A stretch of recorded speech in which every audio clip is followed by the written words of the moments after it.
All right, hello everybody. Welcome to Quilting with Courtney today. I know my cheesy little segment title, but I have been working on this quilt. I'm going to show you the pattern. This is the pattern that I started with, and as you see the quilt, you'll see that it's a little bit larger than this because once I quilted all this together, then I realized that I wanted the quilt to be a little bit bigger, so I added to the design. So I'm going to show you, and we're going to go from once you get your finished quilt top, how do you go from there? So let's go ahead and I'll show you the quilt. So here is the quilt. I call it the big purple monster because it has ended up being just huge. And I made this quilt for one of my 15-year-old twins, Leah, for the day that she gets married. When you get done with your quilt, when you're done with your pattern. So I like to start, when I started this quilt pattern, I started right in the middle with the diamond and I just started making my way out. I know with the ladies down in the Bordeaux, they are amazing. They will take and they will just kind of section it off, and if four of them want to work on one quilt to make it go faster, one of them will take, this section of the quilt, the other one will take this section, and then another this, and they will each make their part and then they put it all together. Now, how they do that is amazing to me, but it makes it so that you're working with a smaller project. And sometimes I do that too. So since I had added the diamonds onto this project, so I had the center diamond, but then I went ahead and added 4 more diamonds, as you could see in the finished product. And so when I was adding those diamonds, I actually did those separately and then just added them to this quilt. But luckily for you, you won't have to do anything to add to your quilt because it will be up to your specifications once you have ordered it and you've gotten it in the mail. So I kind of feel like I have crazy humidity hair today, sorry. It's a little bit always humid in Honduras. So once you are finished with the face of your quilt, you're going to need to start to take out all the paper. You don't want to keep the paper in there because first of all, it's crunchy and it's hard. It's not going to be very soft to wrap around and get cozy with. So, and the great thing is you didn't sew the paper in, you just sewed around the paper, and so it's relatively easy to pull out. You might see that sometimes I'll nick the paper, but that's okay. And that I just pull it right out when I'm pulling out. And this is a lot of hexagons to pull the paper out of. So I'm going to tell you a little bit about our family while I'm pulling this out. So like I said, I am the mother of, I've born 9 children. I have 8 living children. And I decided a long time ago that I wanted to give each one of them something special on the day that they got married. So I was kind of prompted by this, by my oldest son getting engaged. And he married the sweetest, most wonderful girl. And I asked her when they got engaged, I wanted to make them a quilt. So I asked her, what are your favorite colors? Because I thought that would be fun to make the quilt from. And she loves coral and turquoise. And so we made a hexagon quilt made out of 2 different size hexagons, and I gave that to them on their wedding day. So that was just really fun. So then once I had done that, that gave me the idea to start trying to do that ahead of time for all my other kids because I was in such a rush to get that done. Plus, planning the wedding and the open house at our house in San Antonio, that it was kind of a chaotic time. So I thought, I'm going to get ahead of the game. And since I'm in Honduras and I don't have my sewing machine, but I can do all this hand sewing for these hexagons. And so that's kind of how it all began when I was hiring the ladies just at first to make the hexagons for me so I could get a jump start on these quilts. So next I made my daughter Bailey's quilt. She was on a mission for a church. And it took me all 18 months that she was gone because it was a very intricate quilt, and it took me a lot of time, and I really didn't get the women's help until I was about halfway through, and that's when I had the idea, hey, maybe I could have somebody start making the hexagons for me, because that was kind of the boring part of making these hexagon quilts, was doing it's fun when you get to start putting them all together because then you start to see the pattern and the design that you're creating, and so it's a lot more fun that way. So that's why I urge you to buy a quilt kit if you're at all interested in making an heirloom for your family. So I did Bailey's quilt, and then I did one for Clay. He is 17, and I know I'm a little ahead of the game, so then I was like, wait, hey, I still have a lot more kids to go.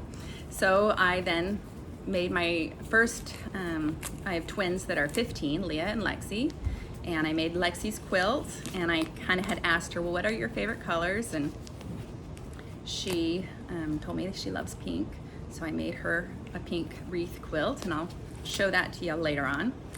And then my second twin, Leah, who's also 15, ever since they were born, they were kind of color-coded. One of them, everything they had was pink. The other one, everything they had was purple. That way they always knew which toothbrush belonged to which one. And she loved purple, so, and she still loves purple. So I went ahead and started her quilt. I'm hoping she'll still love purple on the day she gets married. But I think more than anything, it will be a great reminder of her childhood and my love for her, and I think this will be something that she can take and have for her family and pass on to her own children. I'm hoping that my work is that good, and that tight, that it can withstand lots of washings. So, of course, that's the fear of every quilter, is we want to make sure that our quilts can stand the test of time, and if you, with proper care, they can. So, and then what I kind of did, I have another daughter who is 13. She's right under my twins. Her name's Bella. She's adorable and she's lots of fun, and she's always very insistent that she is her own person. And so, but she has so much of her older twin sisters in her because they're just such a significant part of her life. And so I had extra hexies from Lexi and Leah's quilts. And so I have started to make her a quilt out of those hexies because I think it's kind of fun, because her favorite color is blue. So I thought one part of the quilt would be pink, the other would be purple, and then the bottom part would be blue. And that for her would represent her little threesome that she's grown up with Leah and Lexi. They're all three great friends, and I think that she's going to really love that someday. So, but I've just started on that. And as far as Collins and Capri go, they're my two youngest, and they are our later babies that we decided to have when I was turning 40. We both said, my husband and I said, hey, if we're gonna have more kids, let's do it now and get these kids here before it's too late. So we had Collins, who is almost 6 years old, and she is just fun as can be. And then we had Capri, and she was a twin. And Capri's twin is named Quinn. I don't know, I didn't even realize that was rhyming, Quinn the twin, but Capri and Quinn were twins, and on the day that they were born, Capri came out alive and well and healthy, and it was, with just a few problems that kept her in the NICU because she was 8 weeks premature, and then Quinn was passed. She had died in the womb a few days before, and that's what started the early delivery. And so, and we think about her all the time. She's part of our family, and we count her because we held her and we loved her little body while she was here, and we cherish her. And my girls are always trying to do sweet and thoughtful things. One of the things that amazingly, Quinn and Capri were born on my birthday in August. And so it's kind of it was a wonderful day because it was a gift from God to have these beautiful twins. And though he decided to take Quinn back with him, I was able to keep Capri, and we always try to do service every year in Quinn's name. So it's a way our family kind of remembers her. So that's what's fun about One Common Thread, is that it's a great service, and it's a great way for us to kind of remember her and the impact that she's made on our lives, because more than anything, she is a great way to remember why we are trying to follow God's plan and make it and live with him again, because we want to be with Quinn. So I'm not sure how this all started, but I hope that this was an appropriate message for you today. I'm going to go ahead and kind of just put you on pause or on fast mode so that you can see me taking out, hopefully, all of these hexagons, and hopefully I get it all done today.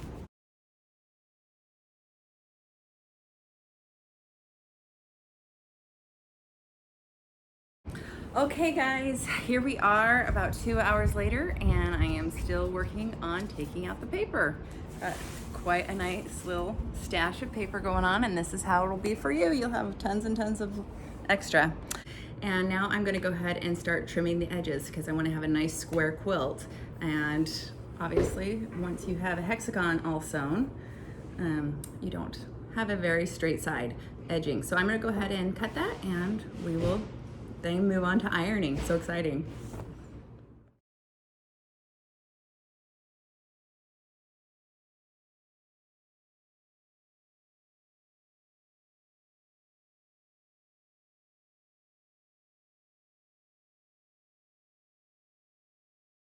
So we will continue with ironing. So I like to iron my projects, especially before they go to a quilter, because that way then they don't get quilted with any ugly wrinkles or anything in there. And it also gives me a little bit of extra time to go through and look to see if I have any loose threads on the top, to get those cut. So I kind of just keep my little shears with me right next to me so that I can cut those as I'm going along and pull off any extra material or anything. Also, I like to iron the quilts because it gives me an opportunity to check and see if there's any extra paper that's left inside any of the hexagons. So you want to make sure that you're getting as much of that paper out as possible.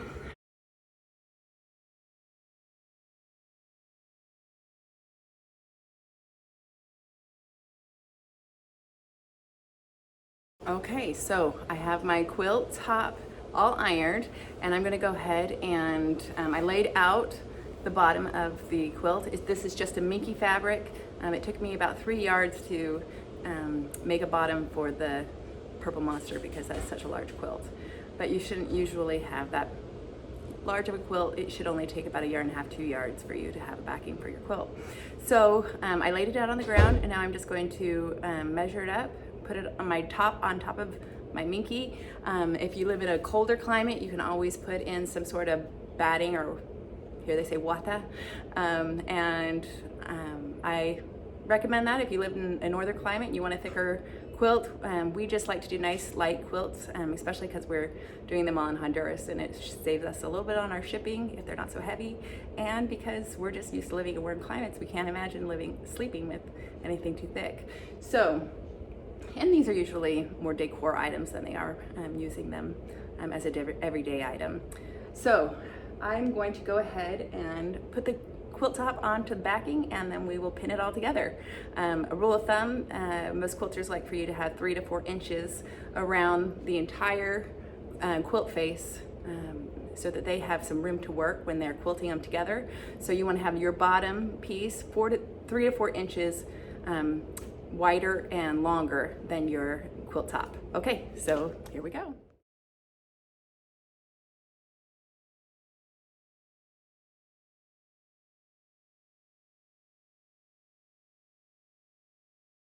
Okay, so that completes our video for how to finish up your quilt top and get it ready for the quilter.